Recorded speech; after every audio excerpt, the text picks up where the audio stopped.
অন্ধকারের শেষে সত্যিই কি মিলেছে আলোর দেখা? সিরিয়ার ইতিহাসে শুরু হলো নতুন এক অধ্যায়।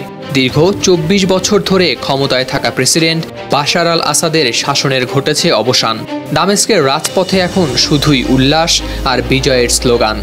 সম্প্রতি সশস্ত্র বিদ্রোহীদের শক্তিশালী আক্রমণে পতন ঘটেছে সিরিয়ার রাজধানী দামেস্ক সহ গুরুত্বপূর্ণ শহরগুলোর।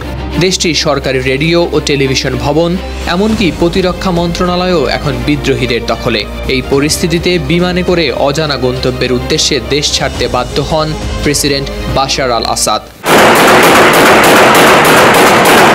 তবে এই ঘটনা কিন্তু শুধুই রাজনৈতিক পালাবদলের নয়, এটি সিরিয়ার নিপীড়িত মানুষের বিজয়ের প্রতীক।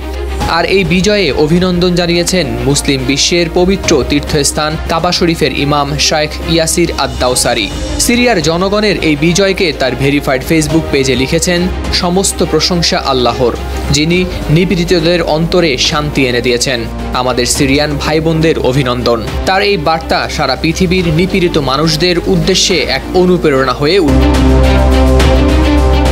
প্রেসিডেন্ট বাশার আল আসাদ, যিনি ক্ষমতায় আসেন ২০০০ সালে, তার শাসনকাল ছিল রক্তপাত ও নিপীড়নে ভরা। তার আগে তার বাবা হাফেজ আল আসাদ প্রায় ৩ দশক দেশ শাসন করেন। কিন্তু ২০১১ সালে শুরু হওয়া গণবিক্ষোভ আর তার কঠোর দমননীতি সিরিয়ার জন্য হয়ে ওঠে ভয়াবহ গৃহযুদ্ধের সূচনা।